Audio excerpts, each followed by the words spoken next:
ಹರೇ ಕೃಷ್ಣ. ಎಲ್ಲ ಕೇಳುಗರಿಗೂ ಶ್ರೀಮದ್ ಭಾಗವತದ ಅಧ್ಯಯನಕ್ಕೆ ಸ್ವಾಗತ. ಪ್ರಹ್ಲಾದ ಮಹಾರಾಜನ ಬೋಧನೆಗಳನ್ನು ನಾವು ಕೇಳುತ್ತಿದ್ದೇವೆ. ಗುರುಕುಲದಲ್ಲಿ ತನ್ನ ಸಹಪಾಠಿಗಳಿಗೆ ಪ್ರಹ್ಲಾದನು ಬೋಧನೆಗಳನ್ನು ನೀಡುತ್ತಿದ್ದಾನೆ. ಒಬ್ಬ ವ್ಯಕ್ತಿಯು ಆಧ್ಯಾತ್ಮಿಕ ಜ್ಞಾನವನ್ನು ಪಡೆಯಬೇಕೆಂದರೆ ಅವನು ಗುರುಗಳ ಆಶ್ರಯವನ್ನು ಪಡೆಯಬೇಕು. ತದ್ವಿಧಿ ಪ್ರಣಿಪಾತೇನ ಪರಿಪ್ರಶ್ನೇನ ಸೇವೆಯ ಉಪದೇಕ್ಷಂತಿತೆ ಜ್ಞಾನಂ ಜ್ಞಾನಿನ ತತ್ವದರ್ಶಿನಃ. ಅಂದರೆ ಆಚಾರ್ಯರ ಬಳಿಗೆ ಹೋಗಿ ಸತ್ಯವನ್ನು ಅರಿಯಲು ಪ್ರಯತ್ನಿಸಬೇಕು. ಆಚಾರ್ಯರಿಗೆ ಅಧೀನನಾಗಿದ್ದುಕೊಂಡು ಅವರ ಸೇವೆಯನ್ನು ಮಾಡುತ್ತಾ ಅವರಿಂದ ಕೇಳಿ ತಿಳಿದುಕೊಳ್ಳಬೇಕು. ಆತ್ಮಸಾಕ್ಷಾತ್ಕಾರವನ್ನು ಪಡೆದಿರುವಂತಹ ಗುರುವು ಸ್ವತಃ ತತ್ವದರ್ಶಿಯಾಗಿರುವುದರಿಂದ ಜ್ಞಾನವನ್ನು ನೀಡಬಲ್ಲರು. ವ್ಯಕ್ತಿಯು ಗುರುಗಳಿಗೆ ಶರಣಾಗಿ ಅವರಿಗೆ ಸೇವೆಯನ್ನು ಸಲ್ಲಿಸಬೇಕು. ವಿವೇಕಿಯಾಗಿರುವವನು ಗುರುವಿನಿಂದ ಜೀವನದ ಪುರುಷಾರ್ಥದ ಬಗ್ಗೆ ಕೇಳಿ ತಿಳಿದುಕೊಳ್ಳಬೇಕು. ನಿಜವಾದ ಗುರುವು ಅಂತಹ ಪ್ರಶ್ನೆಗಳಿಗೆ ಉತ್ತರಿಸಲು ಸಮರ್ಥರಾಗಿರುತ್ತಾರೆ, ಏಕೆಂದರೆ ಅವರು ಸತ್ಯದರ್ಶಿಗಳಾಗಿರುತ್ತಾರೆ. ಸಾಮಾನ್ಯವಾದ ಕೆಲಸ ಕಾರ್ಯಗಳಲ್ಲೂ ನಾವು ಲಾಭ ನಷ್ಟಗಳನ್ನು ಪರಿಶೀಲಿಸಿ ಅನಂತರ ಕಾರ್ಯಪ್ರವೃತ್ತರಾಗುತ್ತೇವೆ. ಅದೇ ರೀತಿ ವಿವೇಕಿಯಾದವನು ಇಡೀ ಐಹಿಕ ಅಸ್ತಿತ್ವದ ಪ್ರಕ್ರಿಯೆಯನ್ನು ಪರಿಶೀಲಿಸಿ ಗುರುವಿನ ನಿರ್ದೇಶನದಂತೆ ವಿವೇಕದಿಂದ ಕಾರ್ಯಪ್ರವೃತ್ತನಾಗಬೇಕು. ಧರ್ಮ, ಅರ್ಥ, ಕಾಮ ಮತ್ತು ಮೋಕ್ಷಗಳೆಂಬ 4 ಪುರುಷಾರ್ಥಗಳು ಭಗವದ್ಗೀತೆಯನ್ನು ಅವಲಂಬಿಸಿವೆ. ಆದ್ದರಿಂದ ಭಕ್ತರು ನಡೆದ ಹಾದಿಯಲ್ಲಿ ನಡೆಯಬೇಕು. ಯಾವ ಆಸೆಯೂ ಇಲ್ಲದೆ ಭಗವಂತನನ್ನು ಸಂಪೂರ್ಣವಾಗಿ ಆಶ್ರಯಿಸಿ ಆತನನ್ನು ಭಕ್ತಿಯಿಂದ ಪೂಜಿಸಬೇಕು. ಜೀವನದ ಪ್ರತಿಯೊಂದು ಹಂತದಲ್ಲೂ ನಾವು ದೇವೋತ್ತಮ ಪರಮಪುರುಷನನ್ನೇ ಅವಲಂಬಿಸಿದ್ದೇವೆ ಎಂಬುದನ್ನು ಪ್ರತಿಯೊಬ್ಬರೂ ಅರಿಯಬೇಕು. ಆದ್ದರಿಂದ ನಾವು ಸ್ವೀಕರಿಸುವ ಧರ್ಮವು ಪ್ರಹ್ಲಾದ ಮಹಾರಾಜನು ಅನುಸರಿಸಬೇಕೆಂದು ಹೇಳಿದ ಭಾಗವತ ಧರ್ಮವಾಗಿರಬೇಕು. ಶ್ರೀಕೃಷ್ಣನ ಉಪದೇಶವಿದು: ಸರ್ವಧರ್ಮಾನ್ ಪರಿತ್ಯಜ್ಯ ಮಾಮೇಕಂ ಶರಣಂ ವ್ರಜ. ಶ್ರೀಕೃಷ್ಣನ ಪಾದಕಮಲಗಳನ್ನು ಆಶ್ರಯಿಸುವುದೆಂದರೆ ಭಾಗವತ ಧರ್ಮದ ಪ್ರಕಾರ ನಡೆಯುವುದು ಎಂದರ್ಥ. ಹಣ ಸಂಪಾದನೆಗೆ ನಾವು ನಮ್ಮ ವೃತ್ತಿಧರ್ಮವನ್ನು ಮಾಡಬೇಕು. ಆದರೂ ಫಲಗಳಿಗೆ ಭಗವಂತನ ಪಾದಾರವಿಂದಗಳನ್ನು ಅವಲಂಬಿಸಬೇಕು. ಕರ್ಮಣ್ಯೇವ ಅಧಿಕಾರಸ್ಥೆ ಮಾ ಫಲೇಷು ಕದಾಚನ. ನಿನ್ನ ಕರ್ತವ್ಯಗಳನ್ನು ಮಾಡಲು ನಿನಗೆ ಹಕ್ಕಿದೆಯೇ ಹೊರತು ಅದರ ಫಲಗಳ ಮೇಲೆ ನಿನಗೆ ಹಕ್ಕಿಲ್ಲ. ತನ್ನ ಸ್ಥಾನಕ್ಕೆ ತಕ್ಕಂತೆ ವ್ಯಕ್ತಿಯು ತನ್ನ ಕರ್ತವ್ಯಗಳನ್ನು ಮಾಡಬೇಕು. ಫಲಗಳಿಗಾಗಿ ಅವನು ಸಂಪೂರ್ಣವಾಗಿ ಕೃಷ್ಣನನ್ನೇ ಅವಲಂಬಿಸಬೇಕು. ಕೃಷ್ಣ ಪ್ರಜ್ಞೆಗೆ ಸಂಬಂಧಿಸಿದ ಕಾರ್ಯಗಳನ್ನು ಮಾಡುವುದೇ ನಮ್ಮ ಏಕೈಕ ಆಸೆಯಾಗಿರಬೇಕೆಂದು ನರೋತ್ತಮದಾಸ ಠಾಕೂರರು ಹಾಡುತ್ತಾರೆ. ಅಂತಿಮವಾದ ಫಲವು ಭಗವದ್ಗೀತೆಯನ್ನು ಅವಲಂಬಿಸಿದೆ. ಆದ್ದರಿಂದ ಭಕ್ತಿ ಸೇವೆಯಲ್ಲಿ ಭಕ್ತನು ಸಂಪೂರ್ಣವಾಗಿ ಭಗವಂತನನ್ನೇ ಅವಲಂಬಿಸಿ ಪ್ರಾಮಾಣಿಕವಾಗಿ ತನ್ನ ಕರ್ತವ್ಯವನ್ನು ಮಾಡುತ್ತಾನೆ. ಆದ್ದರಿಂದ ಶ್ರೀಕೃಷ್ಣನನ್ನೇ ನೆಚ್ಚಿಕೊಂಡು ಅವನ ಭಕ್ತಿ ಸೇವೆಯನ್ನು ಮಾಡಬೇಕೆಂದು ಪ್ರಹ್ಲಾದ ಮಹಾರಾಜನು ತನ್ನ ಮಿತ್ರರಿಗೆ ಬುದ್ಧಿವಾದ ಹೇಳಿದನು. ತನ್ನ ಮಾತುಗಳನ್ನು ಮುಂದುವರಿಸುತ್ತಾ ಪ್ರಹ್ಲಾದನು ಈ ರೀತಿಯಾಗಿ ನುಡಿದನು: ದೇವೋತ್ತಮ ಪರಮಪುರುಷನಾದ ಹರಿಯು ಸಕಲ ಜೀವಿಗಳ ಆತ್ಮನೂ ಪರಮಾತ್ಮನೂ ಆಗಿದ್ದಾನೆ. ಪ್ರತಿಯೊಂದು ಜೀವಿಯೂ ಜೀವಾತ್ಮ ಮತ್ತು ಭೌತ ದೇಹಗಳ ರೂಪದಲ್ಲಿ ಭಗವಂತನ ಶಕ್ತಿಯ ಅಭಿವ್ಯಕ್ತಿಗಳಾಗಿದ್ದಾರೆ. ಆದ್ದರಿಂದ ಭಗವಂತನೇ ಪರಮ ಪ್ರೀತಿಪಾತ್ರನು ಮತ್ತು ಅವನೇ ಪರಮನಿಯಾಮಕ. ದೇವೋತ್ತಮ ಪರಮಪುರುಷನು ತನ್ನ 3 ಶಕ್ತಿಗಳಾದ ಭೌತಶಕ್ತಿ, ಆಧ್ಯಾತ್ಮಿಕ ಶಕ್ತಿ ಮತ್ತು ತಟಸ್ಥ ಶಕ್ತಿಗಳ ಮೂಲಕ ವ್ಯಕ್ತವಾಗುತ್ತಾನೆ. ಅವನು ಐಹಿಕ ಜಗತ್ತಿನಲ್ಲಿನ ಸಕಲ ಜೀವಿಗಳ ಮೂಲ ಆಕರನು. ಅವನು ಪ್ರತಿಯೊಬ್ಬರ ಹೃದಯದಲ್ಲೂ ಪರಮಾತ್ಮನಾಗಿ ಇದ್ದಾನೆ.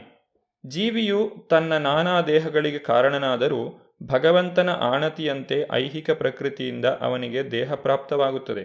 ಈಶ್ವರ ಸರ್ವಭೂತಾನಾಂ ಹೃದ್ದೇಶೇ ಅರ್ಜುನ ತಿಷ್ಠತಿ ಭ್ರಾಮಯನ್ ಸರ್ವಭೂತಾನಿ ಯಂತ್ರಾರೂಢಾನಿ ಮಾಯಯ. ಭಗವದ್ಗೀತೆಯಲ್ಲಿ ಶ್ರೀಕೃಷ್ಣನು ಅರ್ಜುನನಿಗೆ ಈ ರೀತಿಯಾಗಿ ನುಡಿಯುತ್ತಾನೆ: ಪರಮಪ್ರಭುವು ಪ್ರತಿಯೊಬ್ಬರ ಹೃದಯದಲ್ಲೂ ಇದ್ದಾನೆ. ಅವನು ಸಕಲ ಜೀವಿಗಳ ಅಲೆದಾಟಗಳನ್ನೂ ನಿರ್ದೇಶಿಸುತ್ತಿದ್ದಾನೆ. ಜೀವಿಗಳು ಭೌತಶಕ್ತಿಯಿಂದ ನಿರ್ಮಿತವಾದ ಯಂತ್ರದ ಮೇಲೆ ಕುಳಿತಿರುವರೋ ಏನೋ ಎಂಬಂತೆ ಇದ್ದಾರೆ. ದೇಹವು ಯಂತ್ರದಂತೆ. ಅದರಲ್ಲಿ ಜೀವಿಯು ತನ್ನ ಇಷ್ಟ ಬಂದಂತೆ ಕುಳಿತು ಓಡಾಡಲು ಅವಕಾಶ ಕೊಡಲಾಗುವುದು. ಭಗವಂತನು ಭೌತಿಕ ದೇಹದ ಮತ್ತು ಆತ್ಮದ ಮೂಲ ಕಾರಣನು. ಆತ್ಮವನ್ನು ಆತನ ತಟಸ್ಥ ಶಕ್ತಿಯಿಂದ ವಿಸ್ತರಿಸಲಾಗಿದೆ. ಪರಮಪ್ರಭುವು ಸಕಲ ಜೀವಿಗಳ ಅತ್ಯಂತ ಪ್ರಿಯವಾದ ವಸ್ತು. ಆದ್ದರಿಂದಲೇ ಪ್ರಹ್ಲಾದನು ದೇವೋತ್ತಮ ಪರಮಪುರುಷನಿಗೆ ಶರಣಾಗಬೇಕು ಎಂದು ದೈತ್ಯಪುತ್ರರಿಗೆ ಹೇಳುತ್ತಾನೆ. ದೇವತೆಯಾಗಲಿ, ಅಸುರನಾಗಲಿ, ಮನುಷ್ಯನಾಗಲಿ, ಯಕ್ಷನಾಗಲಿ, ಗಂಧರ್ವನಾಗಲಿ ಅಥವಾ ಈ ಜಗತ್ತಿನಲ್ಲಿ ಯಾರೇ ಆಗಲಿ ಮೋಕ್ಷದಾಯಕನಾದ ಮುಕುಂದನ ಪಾದಾರವಿಂದಗಳಿಗೆ ಸೇವೆ ಸಲ್ಲಿಸಿದರೆ ಅವನಿಗೆ ಜೀವನದಲ್ಲಿ ಪ್ರಹ್ಲಾದನಂತೆಯೇ ಒಳ್ಳೆಯದಾಗುವುದು. ಪ್ರಹ್ಲಾದನು ತನ್ನ ಜೀವಂತ ನಿದರ್ಶನದಿಂದ ತನ್ನ ಮಿತ್ರರನ್ನು ಭಕ್ತಿ ಸೇವೆಯಲ್ಲಿ ತೊಡಗಬೇಕೆಂದು ಕೋರಿದನು.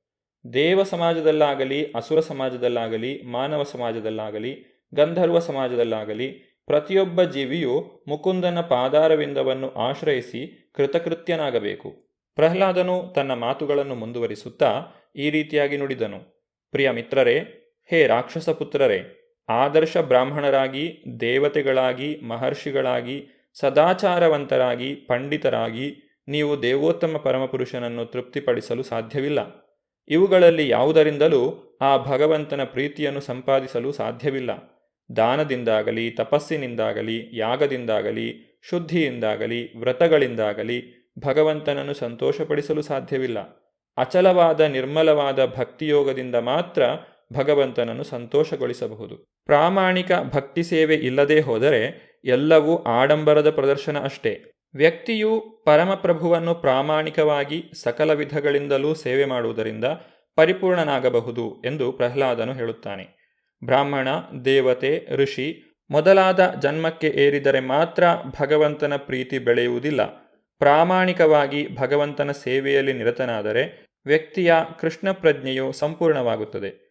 ಅಪಿಚೇತ್ಸು ದುರಾಚಾರೋ ಭಜತೆ ಮಾಂ ಅನನ್ಯಭಾಗ್ ಸಾಧುರೇವ ಸಮಂತವ್ಯ ಸಮ್ಯಕ್ ವ್ಯವಸಿತೋ ಹಿ ಸಹ.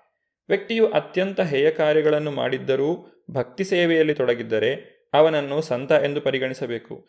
ಏಕೆಂದರೆ ಅವನು ಸರಿಯಾದ ನೆಲೆಯಲ್ಲಿರುತ್ತಾನೆ. ಕೃಷ್ಣನ ಬಗ್ಗೆ ನಿರ್ಮಲವಾದ ಪ್ರೀತಿಯನ್ನು ಬೆಳೆಸಿಕೊಳ್ಳುವುದು ಜೀವನದ ಸಿದ್ಧಿ.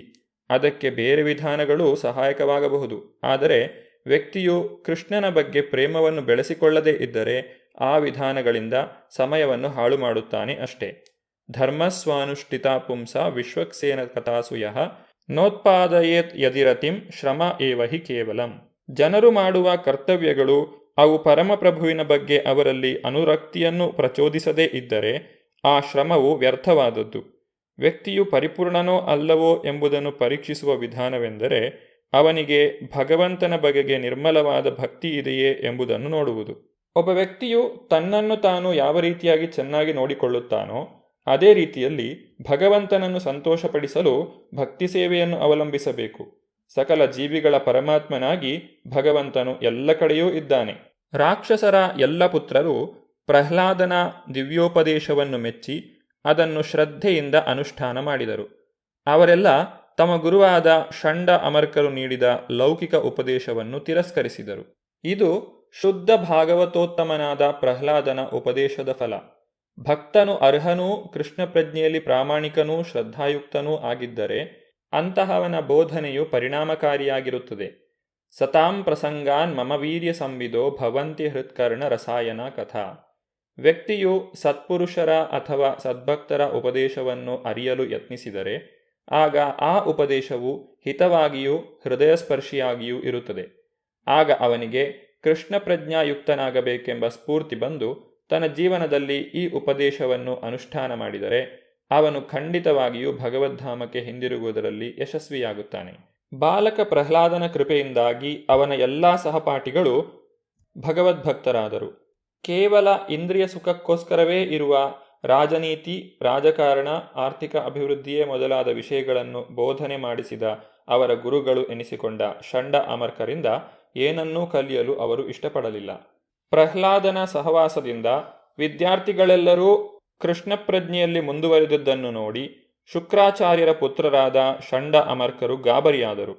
ಅವರು ರಾಕ್ಷಸರಾಜನಾದ ಹಿರಣ್ಯಕಶಿಪುವಿನ ಬಳಿಗೆ ಹೋಗಿ ಪರಿಸ್ಥಿತಿಯನ್ನು ಇದ್ದಂತೆಯೇ ವಿವರಿಸಿದರು.